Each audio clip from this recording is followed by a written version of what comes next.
Wanted to go over and show start to finish a little paint job that I'm doing on an AR-15, making it camouflage.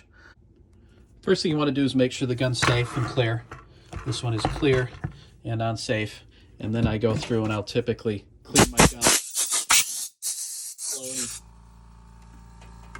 debris off, and then I'll take and wipe it down to make sure there's no residual gun oil so that the paint sticks better. What you do is make sure you cover any trigger, muzzle, anything that's open to the gun with a little bit of painter's tape.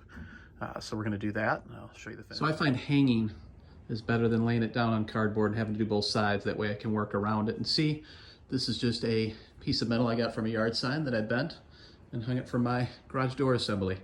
So we're going to go through. The first thing you want to do is I use typically a Rust-Oleum or Krylon type camouflage base flat paint. And the hardest thing for me as I was going through and painting these guns is realizing the negative painting. The color you put on first is the color you're going to see least in most cases, depending how much coverage that you put on it. So just be aware of that as you're starting in or painting your ARs. So going in, I'm going to make the base coat on this tan. I want to make it light, almost a desert type feel. So that's what I'm going to be using as this goes through. I like to go over, do a few coats, but stay, I don't know, foot and a half away, and just make sure you get it all around as you're going in. So as you're going over the base coat, just make sure you're getting all areas.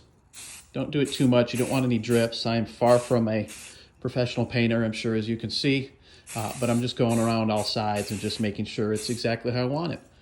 But looking good so far. I'm going to let this dry.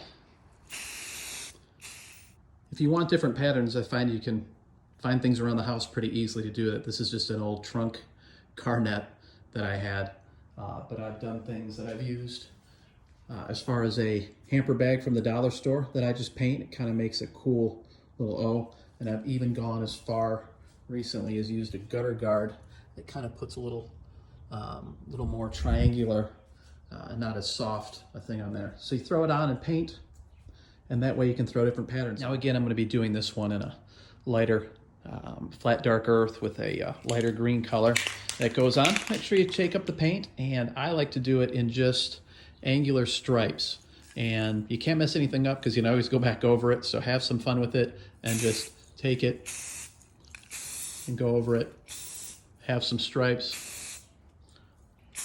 Make sure you hit the mag. I put an old mag in here just to keep it with the gun. It kind of looks cool with the uniform color. This is kind of a prime example. I put it on.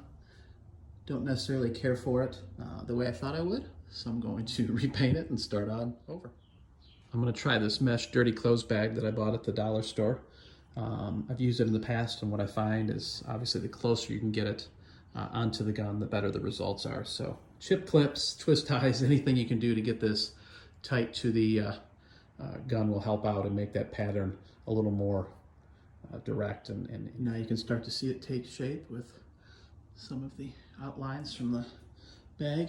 Always make sure you get underneath. I always tend to forget those and have to take special care of that, and of course the back.